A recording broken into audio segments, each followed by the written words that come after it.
ഉരുകുന്ന മനുഷ്യൻ.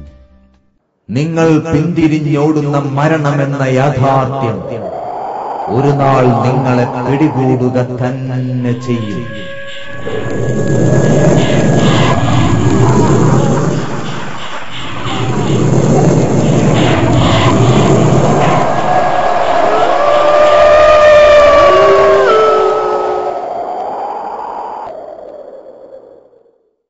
നിങ്ങൾ പിന്തിരിഞ്ഞോടുന്ന മരണമെന്ന യാഥാർത്ഥ്യം ഒരു നാൾ നിങ്ങളെ പിടികൂടുക തന്നെ ചെയ്യും.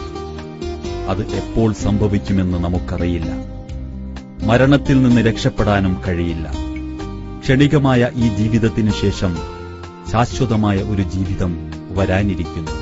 അതിനാൽ മരണം വരെയുള്ള വിലമതിക്കാനാവാത്ത ഉത്കൃഷ്ടമായ നമ്മുടെ ജീവിതം ദൈവകൽപ്പനകൾക്ക് വിധേയമാക്കി തീർക്കാൻ നാം ശ്രമിക്കുക. ഏത് ഭൂമിയിൽ വെച്ച് മരിക്കുമെന്ന് ഒരു ആത്മാവിനും അറിയുകയില്ല എന്ന് വിശുദ്ധ ഖുർആൻ ഉത്ബോധിപ്പിക്കുന്നു. നമ്മുടെ ആത്മാവ് ഈ ശരീരത്തിൽ നിന്ന് വേർപെടുന്നതിനാണ് മരണം എന്ന് പറയുന്നത്. അങ്ങനെ സംഭവിക്കാതിരിക്കുക അസംഭവ്യം. നാം ശിശുവായിരുന്നപ്പോൾ നമ്മുടെ ശരീരത്തിൽ നിക്ഷേപിച്ചതാണ് ഈ ആത്മാവിനെ. വളരെ ശുദ്ധ പ്രകൃതിയിലാണ് അതിനെ നമുക്ക് ലഭിച്ചത്. ഇപ്പോൾ 60-70 വർഷങ്ങൾക്കു ശേഷം തിരിച്ചെടുക്കുന്നു. എങ്ങനെയാണ് നാം ഇതിനെ തിരിച്ചു കൊടുക്കുന്നത്?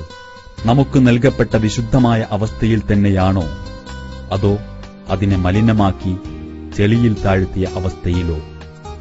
വിശുദ്ധ ഖുർആൻ പറയുന്നു, അതിനെ വിശുദ്ധമാക്കിയവൻ വിജയിച്ചു, മലിനമാക്കിയവൻ പരാജയപ്പെട്ടു. ഒരു മനുഷ്യൻ ഉരുകി നിമിഷങ്ങൾക്കകം അസ്ഥികൂടമായി മാറുന്ന കാഴ്ചയാണ് ഈ സ്റ്റാളിൽ പ്രദർശിപ്പിക്കുന്നത്.